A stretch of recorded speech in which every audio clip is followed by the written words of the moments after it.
बिस्मिल्लाहिर्रहमानिर्रहीम। आज हम जिस टॉपिक पे बात कर रहे हैं वो है फाइलेज इन पैरालाइसिस।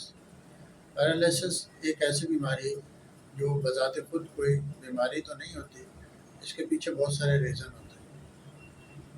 मसलन ब्लड प्रेशर इसका सबसे बड़ा रीज़न होता है।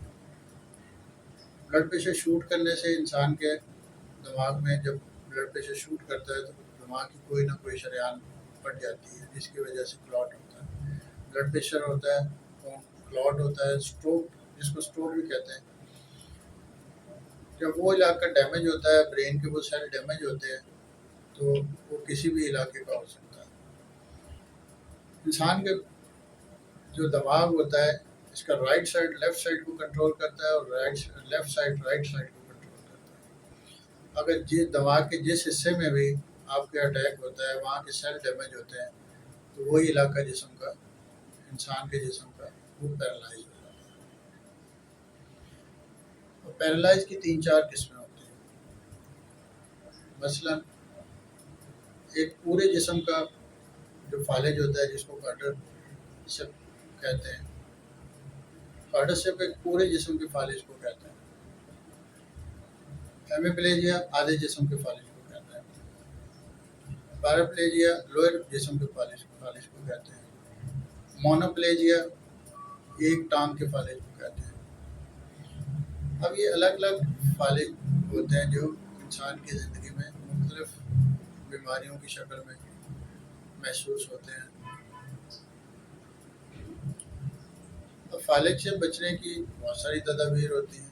ब्लड प्रेशर के मरीज़ों को ब्लड प्रेशर कंट्रोल रखना चाहिए। अब एक क्वाड्रिप्लेजिया जब होता है तो इसका मतलब उसके पूरा ब्रेन और नर्वस सिस्टम पे अटैक हो। एक हेमिप्लेजिया के पेशेंट के लिए लाजमी है कि वो उसको जब डायग्नोज करते हैं तो लाजमी बात है वो किसी एक इलाके की सप्लाई खत्म होती है। फालिज का मतलब ये होता है कि जिस्म के कुछ हिस्सों की सप्लाई रुक जाना, ब्लड सर्कुलेशन का ना होना या रुक जाना। अब इसमें मसल स्टोन इंसान की 1 से 5 ग्रेड तक होती है। जब फालिज होता है तो कुछ पेशेंट बहुत जल्द रिकवर कर जाते हैं, जिनको सिर्फ मामूली सा अटैक होता है, जिसकी वजह से वो दोबारा रिकवर करने में आसानी हो जाती है। अब स्ट्रोक केस में बहुत टाइम लगता है। स्ट्रोक केस उस इलाके के सेल डैमेज हो जाते हैं।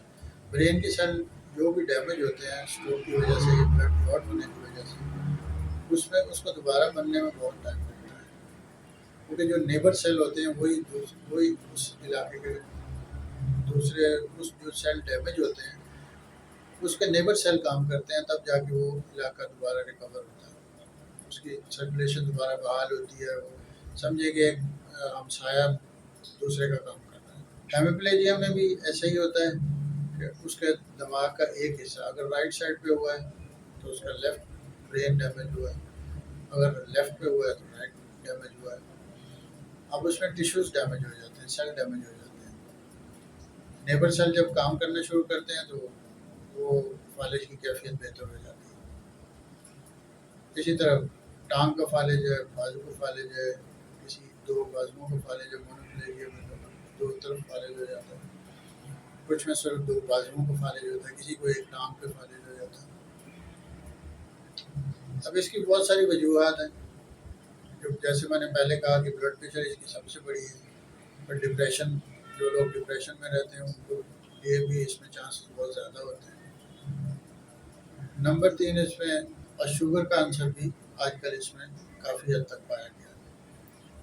शुगर ब्लड प्रेशर इतना कॉमन हो गया है, ये 2 ही एक मेन रीज़न है जिसकी वजह से फालिज का अटैक होता है। इस मर्ज से मरीज़ को बचाने के लिए इंसान को अपनी कुछ तदाबीर ज़रूरी है। ब्लड प्रेशर कंट्रोल रखें, शुगर कंट्रोल रखें, डिप्रेशन से निजात पाएँ, तो ये इससे फालिज को ना होने में बहुत सारे चांसेस होते हैं। अब अगर किसी को फालिज हो गया है तो उसकी रिकवरी के लिए क्या चाहिए? के लिए तो फ़ौरन किसी हॉस्पिटल या बेहतर मेडिकेशन में जाए। तो उसको आजकल तो कुछ इंजेक्शन ऐसे आ गए हैं जो फौरी अगर आप मान जाए तो वो रिकवर हो जाता है। اور اس کے بعد کی میڈیکیشن اور فزیوتھراپی، یہ دو ایسی چیزیں ہیں جو فالج کو ریکور کرتی ہیں۔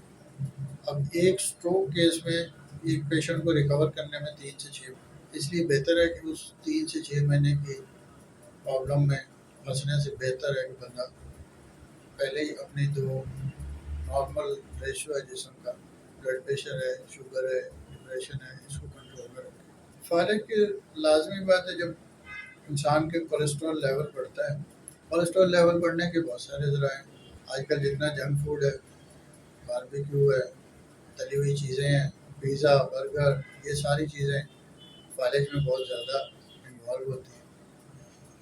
فالج پیدا کرنے میں یہ کیونکہ جب آپ کا ایک میدا ڈسٹرب ہوتا ہے تو میدے کے ساتھ ہی آپ کو ساری چیزیں، آپ کا لیور جب کام نہیں کرے گا، لیور پروڈکشن زیادہ کرے گا، چربی زیادہ بنائے گا، تو لازمی بات ہے پھر آپ کا ایک ہی حل بچتا ہے، اس میں آپ کو بلڈ پریشر ہو جائے۔ بلڈ پریشر ہو گیا تو لازمی بات ہے اس میں پھر آپ کو ڈائبٹک اس کی طرف جانا پڑتا ہے، میڈیکیشن کی طرف۔ جو ہم بیٹا بلاکر میڈیسن لیتے ہیں وہ بھی ہمارے مختلف آرگنس پہ اثر انداز ہوتی ہے، کیونکہ ہر دوا کا سائڈ افیکٹ ہوتا ہے۔ اب ان تمام چیزوں کو بچنے کے لیے ضروری ہے کہ ہم فالج کی اقسام تو میں پہلے آپ سے عرض کر چکا ہوں۔ فالج کی اقسام سے میں نے پہلے جیسے عرض کی ہیں وہ تو پورے جسم کا فالج بھی ہوتا ہے، جیسے کوارڈیوپلیجیا ہے،